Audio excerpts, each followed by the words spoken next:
नमस्कार, बहुत बहुत स्वागत है आप सभी का राजपट टीवी पर और मैं हूं आपके साथ सपना ठाकुर। रुक करते हैं उत्तर प्रदेश की बड़ी खबरों की ओर, जहां एक तरफ शासन के निर्देश पर प्रदेश भर में क्षतिग्रस्त सड़कों को गड्ढा मुक्त करने की कवायद शुरू कर दी गई है और पीडब्ल्यूडी विभाग समय सीमा के अंदर कार्य को पूर्ण करने में जुटा हुआ है, तो वहीं दूसरी ओर पीडब्ल्यूडी विभाग की मिलीभगत की वजह से सड़क के निर्माण कार्य में घटिया सामग्रियों का भी प्रयोग करने के मामले प्रकाश में आए हैं। चंदौली में 3 महीने पहले 2 करोड़ 9 लाख रुपए की लागत से सड़क के निर्माण कार्य कराए गए थे, जहां भ्रष्टाचार का मामला भी देखने को मिला, जहां आधी अधूरी सड़क के निर्माण कार्य के साथ साथ सीएम योगी और जनपद के अन्य जनप्रतिनिधियों के नाम का शिलापट क्षतिग्रस्त होकर लगा हुआ है और नहर में गिरा पड़ा हुआ है, जिसको लेकर विभागीय अधिकारी लापरवाह भी दिख रहे हैं। अवधेश सिंह हमारा नाम है, भुआलपुर जेवरियाबाद के रहने वाला हूँ। समस्या ये है कि आप चारी माइनर से देखे होंगे रोड की स्थिति क्या है, जिसमें से कम 300-400 मीटर तो बना ही नहीं है, बिल्कुल उखड़ गई है। उसने ठेकेदार नहीं बिगाड़ दिया है। उसके बाद जो बनाया भी है उसकी स्थिति ये है कि थोड़ा थोड़ा सा डामल दे के खाना पूर्ति कर दिया है। अगर इस पर 4 व्हीलर भी रेगुलर चलते और ट्रैक्टर भी रेगुलर चलते ना, तब तक ये रोड ख़त्म हो गई होती। मेरा नाम राहुल सिंह है। मैं निवासी ग्राम जेवरियाबाद का रहने वाला हूँ। ये जेवरियाबाद टू चारी मार्ग 3-4 महीने पहले बना था, जो कि गड्ढा मुक्त नहीं था, वो नवीनीकरण में था। 2 करोड़ 9 लाख की लागत से सड़क बननी थी और जो कि ठेकेदार के द्वारा बनाया गया, लेकिन ये सड़क लगभग 1 महीना भी नहीं चली और उखड़ रही है। इसकी स्थिति आप लोग वास्तव स्थिति देख रहे हैं क्या है। और ठेकेदार से और विभागीय अधिकारियों से हम लोग मिले, कई शिकायती प्रार्थना पत्र दिया गया, लेकिन आज तक कोई कार्रवाई इस पर नहीं हुई है। तो सरकार के पैसों की धज्जियाँ उड़ाई जा रही हैं और इसकी जिम्मेदार यहाँ के अधिकारीगण हैं, क्योंकि वो यहाँ स्थानीय रहते नहीं हैं। बनारस उनका निवास है। वो दो दिन 4 दिन 1 हफ्ते पे यहाँ आते हैं, कभी निगरानी नहीं करते हैं। जय महोदय से वार्ता की गई हम लोगों के द्वारा कि भाई आप आके मौका देखिए, सही काम हो रहा है नहीं हो रहा है। तो बोले कि हमारी जिम्मेदारी ये कराने की आपसे क्या मतलब है। यही जवाब उनका मिला। हम लोग जाके डीएम चंदौली को भी अवगत कराए। पत्रकार की पिटाई करने वाले थप्पड़बाज सीडीओ का 1.5 साल बाद तबादला हुआ। पंचायत चुनाव में खबर कवरेज करने के दौरान एक पत्रकार की सीडीओ दिव्यांशु पटेल ने पिटाई कर दी थी। पत्रकार की पिटाई के कुछ घंटों बाद ही देश और विदेश तक सीडीओ दिव्यांशु पटेल सुर्खियों में छा गए थे।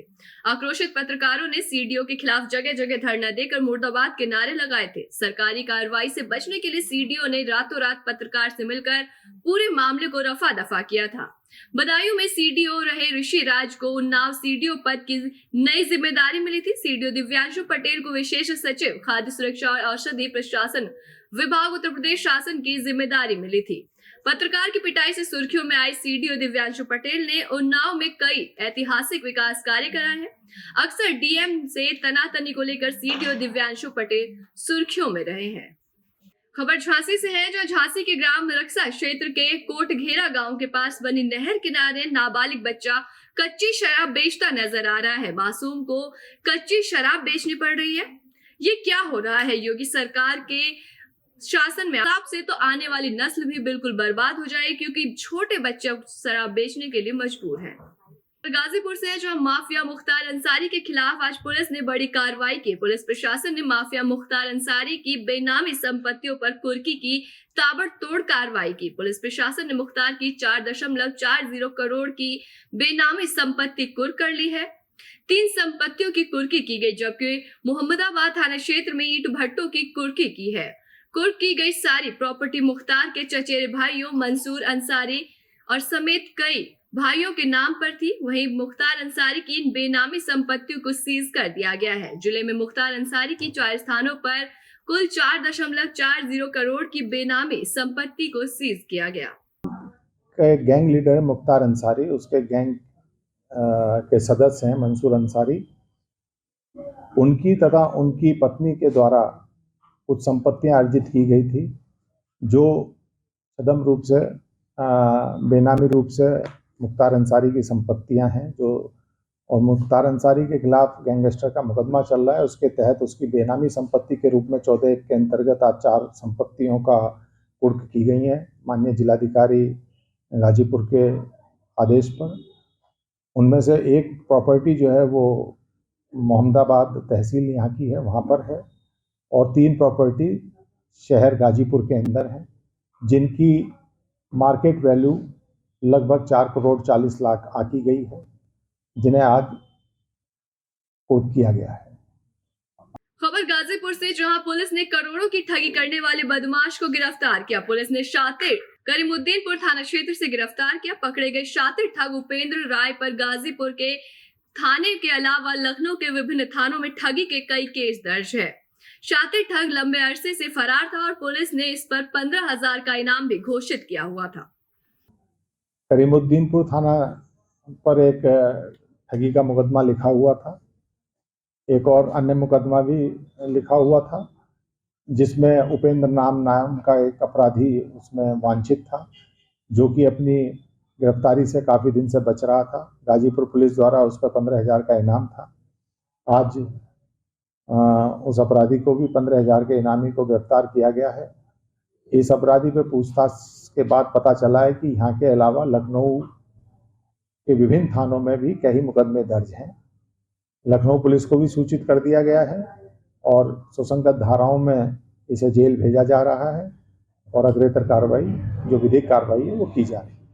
वहीं कैंडल मार्च निकालकर श्रद्धा हत्याकांड के दोषियों को फांसी की मांग की जा रही है। पूरे देश में मुंबई की बेटी श्रद्धा को दिल्ली एक विशेष समुदाय के युवक द्वारा प्रेम जाल में फंसाकर उसकी निर्मम हत्या कर मृत शव को पहचान छुपाने के लिए अलग अलग हिस्सों में विभाजित कर विभिन्न क्षेत्रों में फेंके जाने से जहां पूरे देश में उबाल है, तो मथुरा के राया में डॉक्टर नरेंद्र सिंह रावत के नेतृत्व में कस्बे के नेहरू पार्क पर श्रद्धा को श्रद्धांजलि अर्पित करते हुए श्रद्धा के हत्यारों को फांसी दो और उद्देश्य के साथ शहीद राजा देवी सिंह स्मारक तक कैंडल मार्च निकालकर हत्यारोपियों को फांसी की मांग की गई है। क्या है कैंडल मार्च हमने इसलिए निकाला है कि सनातन धर्म की निर्मम हत्या की गई है और सनातन धर्मियों को बुरी तरह से आत्मा को झकझोर कर दिया। ऐसी घटना घटी है। श्रद्धा हमारी सबकी बेटी है। उस बेटी को जो है एक न्याय के लिए हम न्याय मिलना चाहिए। न्याय के पक्ष में हम जो है सब लोग कैंडल मार्च निकाल रहे हैं। दूसरी चीज़ है कि जिस लड़के ने ये निर्मम हत्या की है, हम उसके लिए फांसी की मांग करते हैं और माननीय न्यायालय से ये विनती करते हैं कि उसे सख्त से सख्त फांसी भी ऐसी दी जाए जो उसकी रूह तक कांप जाए। इस काम को करने वाले हमेशा जो 1000 बार लाख बार सोचेगा, ऐसा काम कभी नहीं करना चाहिए। मामला फिरोजाबाद के थाना टुंडला क्षेत्र के हाईवे किनारे स्थित ब्लू स्टार होटल का है, जहां आज मंगलवार को उप जिलाधिकारी टुंडला सत्येंद्र कुमार और नायब तहसीलदार हेमंत कुमार ने पुलिस बल के साथ न्यू ब्लू स्टार होटल पर छापेमारी कार्रवाई की। दरअसल कई दिनों से उप जिलाधिकारी टुंडला सत्येंद्र कुमार को शिकायत मिल रही थी कि टुंडला क्षेत्र में बिना लाइसेंस के दर्जनों होटल चल रहे हैं, जिसमें अनैतिक कार्य कराया जा रहा है। इसी क्रम में आज उप जिलाधिकारी टुंडला ने नायब तहसीलदार और पुलिस प्रशासन को साथ लेकर न्यू ब्लू स्टार होटल में छापेमार की कार्रवाई की है। कार्रवाई के दौरान पुलिस ने होटल से 2 युवतियों को बरामद किया है, जिन्हें टुंडला थाने में भेज दिया गया। जिसके बाद उप जिलाधिकारी टुंडला के आदेश पर होटल को सीज कर दिया गया है, तो वहीं प्रशासन पूरे मामले की जांच पड़ताल में जुटा हुआ है। सर, ये होटल पर कार्रवाई की गई है, किस तरह कार्रवाई है? हमें सूचनाएं मिली थी कि और ऊपर से हमारे निर्देश थे कि जिन होटलों में सराय एक्ट अधिनियम 1867 धारा 3 के तहत पंजीकरण नहीं है, उनको जांच की जाए और हम यहाँ पे उसने दिशा निर्देश के अंतर्गत जांच करने आए। हमने कोई पंजीकरण यहाँ पे नहीं पाया, ना ही कोई केयर टेकर था और ना ही कोई रजिस्टर मेंटेन था, तो उसके संदर्भ में हमने सीज हेतु कार्रवाई की है। तो सर, इसमें बताया 2 लड़कियाँ मिली हैं, कहाँ की थी, कैसे किस? 2 युवतियाँ मिली हैं जो हमने पुलिस के हवाले कर दी हैं। पुलिस जाँच करके उनके ऊपर जो भी अग्रिम कार्रवाई होगी वो करेगी। ऐसी तमाम बड़ी खबरों के लिए देखते रहिए राजपट टीवी, सबसे पहले भारत।